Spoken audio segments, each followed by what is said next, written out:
नमस्कार, मैं आशिका और आप देख रहे हैं अभी फ्रंटलाइन 24। अभी हम लोग मधुबनी जिला के समाहर नाले के सामने एक कैंप लगाया गया है जिनका अनशन चल रहा है। वो अनशन का नाम है आमरण अनशन। ये शिक्षकों के द्वारा किया गया है। ये इनका जो अनशन किया गया उनका मेन मोटिव 4 है। 4 मुख्य मुद्दा है जो उन लोगों की मांग है। तो इन लोगों को सपोर्ट करने के लिए पटना से अभी चलकर प्रदेश अध्यक्ष मधुबनी जिले पहुँचे हैं। तो उनसे जानेंगे कि वो कितना सपोर्ट कर रहे हैं और क्या इन लोगों की मांग है। सर, क्या नाम है आपका? वंशीधर ब्रजवासी, प्रदेश अध्यक्ष परिवर्तनकारी प्रारंभिक शिक्षक संघ। क्या आप लोग की यहाँ पे 4 प्रमुख मांग है, तो वो मांग आप लोग की पूर्ण क्यों नहीं हो रही है? जब मामला भ्रष्टाचार का हो और जो भ्रष्ट पदाधिकारी है उसी पदाधिकारी को मांगे मानने की बात हो तो वह मांग कैसे पूरी कर सकता है? जो समस्या यहाँ की है वह शिक्षा विभाग की समस्या है और शिक्षा विभाग में करोड़ों के गबन की समस्या है। यह जो समस्या है एक बहुत ही ह्यूज अमाउंट के इम्बेजलमेंट का मामला है और यह मेरे संज्ञान में पहले से है। मैं पूर्व में भी लिखित रूप में निदेशालय को सूचित कर चुका हूं, इस समस्या से अवगत करा चुका हूं, लेकिन किसी कारणवश कार्रवाई अभी तक नहीं हो सकी है और इस बीच और समस्या यह बढ़ती ही गई है। पहले जो जानकारी मिली थी मुझे उसके आधार पर मैंने शिकायत दर्ज कराई थी। यह जो समस्या है, हम लोगों के बहुत लंबी लड़ाई के बाद बिहार के सभी नियोजित शिक्षकों को सितंबर 2020 से कर्मचारी भविष्य निधि का लाभ दिया गया। कर्मचारी भविष्य निधि योजना में 1900 रुपये नियोक्ता को हर महीने देना पड़ता है और 1800 रुपये एम्प्लॉई को देना पड़ता है और वो उनके खाते में जमा होता है। इसमें से कुछ पेंशन की राशि होती है, कुछ अंत में जो है इनको एक अमाउंट मिलता है रिटायरमेंट के समय में। तो यह जो पैसा प्रत्येक महीने प्रति शिक्षक 1900 रुपया जो अंशदान आना है सरकार की ओर से, नियोक्ता का अंशदान, यह निदेशालय के द्वारा बिल्कुल समय से इनको उपलब्ध कराया जा रहा है। चूँकि नियम है, यह सेंट्रल सर्कुलर है, यह सेंट्रल लेजिस्लेचर है कि ईपीएफ के तहत जो भी कर्मचारी आच्छादित होंगे उनके ईपीएफ के खाते में हर महीने पैसा जमा कराया जाएगा। अगर समय से पैसा नियोक्ता जमा नहीं कराते हैं तो उसको ब्याज सहित उनको दंड के साथ जमा कराना है। यहाँ जो जानकारी मुझे मिली वह जानकारी यह है कि मधुबनी जिला पूरे बिहार में एक नायाब जिला ऐसा मिला कि सितंबर 2020 से जब इन लोगों को लाभ दिया गया तो उसके फर्दर 14 महीनों में मात्र 5 महीने का पैसा इन्होंने जमा कराया और शेष 9 महीने का जमा नहीं कराया। और अब जो है और यह जो 9 महीने था ये फिर और 4 महीना और बढ़ गया। अब 4 महीने का और डिले हो गया, मतलब कि 13 महीने का पैसा जो है इनका कहाँ चला गया? इसको आसमान निगल गया, धरती निगल गई। यह पैसा कहाँ चला गया? किस पदाधिकारी के घर में चला गया? किसी अधिकारी ने, यहाँ के डीओ साहब ने, किसी पदाधिकारी ने अपने बेटा बेटी के शादी में खर्च कर दिया?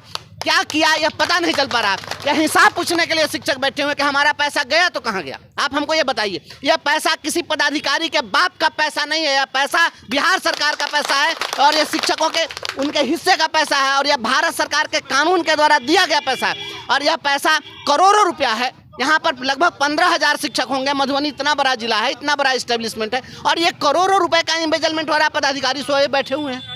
हमें तो आश्चर्य हो रहा है कब तक इस पर प्रशासनिक इंक्वायरी क्यों नहीं हुई? इस पर प्रशासनिक जांच होनी चाहिए इस बात की और जो भी पदाधिकारी दोषी हैं उन पर कठोर कार्रवाई होनी चाहिए। अब मामला मैं यहाँ देख रहा हूँ कि जब हमारे साथी लोग बैठे यहाँ अनशन पर तो हमें उम्मीद थी कि यहाँ के प्रशासनिक पदाधिकारी संज्ञान लेंगे। डीडीसी ने भी पत्र लिखा, उन्होंने उसको पत्र लिखा, उन्होंने उसको पत्र लिखा, सब कोई पत्राचार में लगा हुआ है।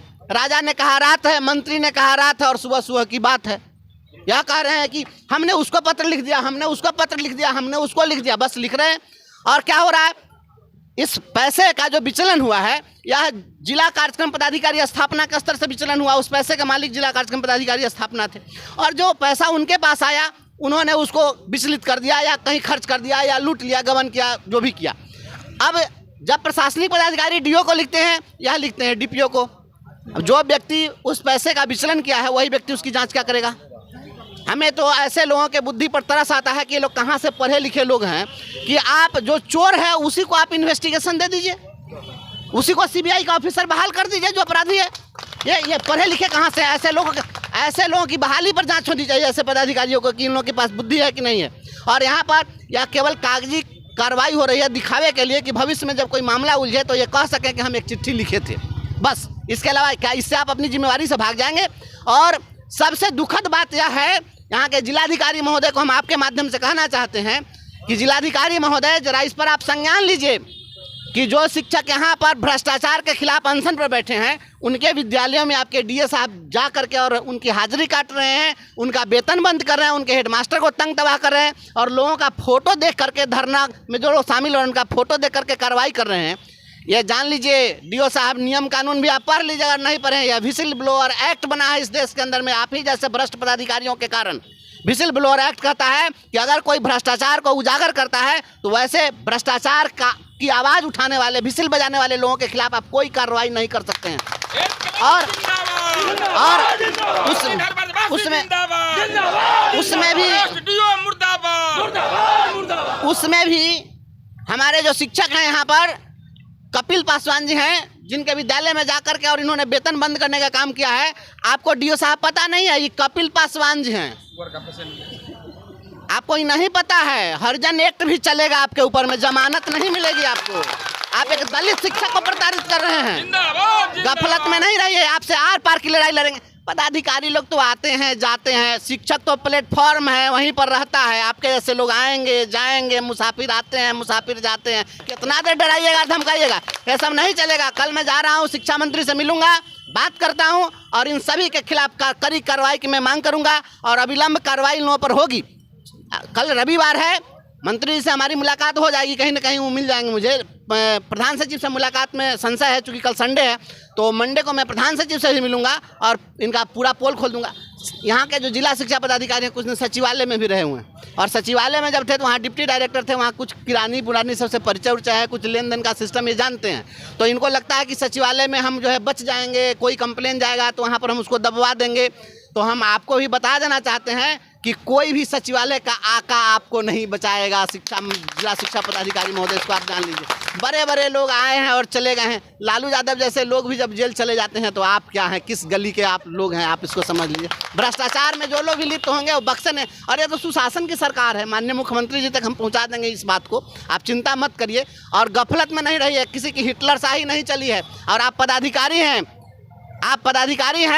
तो आप पदाधिकारी के हद में रहिए। हम शिक्षक हैं, आपके ऐसे पदाधिकारियों को पैदा करने की फैक्ट्री के कर्मचारी हैं। आपके ऐसे बहुत पदाधिकारी लोग हमारे यहाँ से बनते हैं, निकलते हैं। हमारे तो कितना टीचर लोग अभी जो है बीपीएससी कंप्लीट करके गया है, कितना लोग आईएएस बन गया, सब लोग आ रहा है जा रहा है। हम लोग इसी तरह से दे रहे हैं और आप जो है चले हैं शिक्षकों को धमकाने के लिए और हम लोग धमकने वाले हैं किसी। अरे आप भूल गए उन दिनों को। बिहार सरकार ने हमारे शिक्षकों को हर तरीके से टेस्ट किया। हम न्यायालय में भी लड़े हैं आपसे, सड़क पर भी आपसे लड़े हैं और लड़ के अपना अधिकार प्राप्त किए हैं। 1111 महीने के कॉन्ट्रैक्ट पर जो शिक्षा मित्र बहाल हुआ था, आज वह जो है 60 वर्ष की सेवा में है और आज 40,000 रुपये वेतन पा रहा है, वो अपने संघर्ष की बदौलत है। और आपके ऐसे पदाधिकारियों को हमने बहुतों को नाप दिया है। नप जाइएगा, आपको नापने के लिए हम आए हैं। आप ये मधुबनी जिला के इतने शिक्षकों को मत देखिए, पूरे बिहार के शिक्षकों का रुख मधुबनी की हो जाएगी। आप जान लीजिए मधुबनी ऐसी धरती है जहाँ पर बड़े बड़े लोगों को, यहाँ तो कालिदास जैसा मूर्ख भी आकर ज्ञानी बन गया और आप जैसे मूर्ख को भी यहाँ पर लोग ज्ञानी बना देंगे। आप चिंता मत करिए, सब कुछ करेंगे हम लोग। हम जिलाधिकारी महोदय से हम मांग करना चाहते हैं कि तुरंत आप संज्ञान लीजिए। या फंड इमेजलमेंट का मामला है, करोड़ों के गबन का मामला है, त्वरित प्रशासनिक जांच कराइए। शिक्षा विभाग के अधिकारी लोग या लीपापत्ती करेंगे, लीपापत्ती करने से नहीं चलेगा, इसकी प्रशासनिक जांच होनी चाहिए। और जो लोग भी गबन किए हैं उन लोगों पर FIR दर्ज हो और इन लोगों को बर्खास्त करना चाहिए। ऐसे पदाधिकारी को हमारे विभाग में रहने का कोई अधिकार नहीं। तो अभी आप लोगों को यहाँ प्रदेश अध्यक्ष से बात करवाया और ये भी बताया कि उनका जो कटौती हुआ जा रहा है, मतलब करोड़ का घोटाला हो रहा है यहाँ पे और पदाधिकारी द्वारा यहाँ पे जांच नहीं किया जा रहा है। उनके वहाँ से वो सीधा पटना से चल के सीधे मधुबनी आए इन लोग को सपोर्ट करने के लिए। आपको दिखा ही रहे हैं कि यहाँ पे कितना आक्रोशित है लोग, यहाँ पे उनकी डिमांड पूरी नहीं हो रही है। और सुनने में ये आ रहा है कि शायद अभी पदाधिकारी भी यहाँ पे उपस्थित होंगे। तो इसी तरह आप लोग को मधुबनी से रिलेटेड जितनी न्यूज़ और अपडेट्स है वो हम अपने चैनल के माध्यम से देते रहेंगे। आप लोग देखते रहिए फ्रंटलाइन 24। धन्यवाद।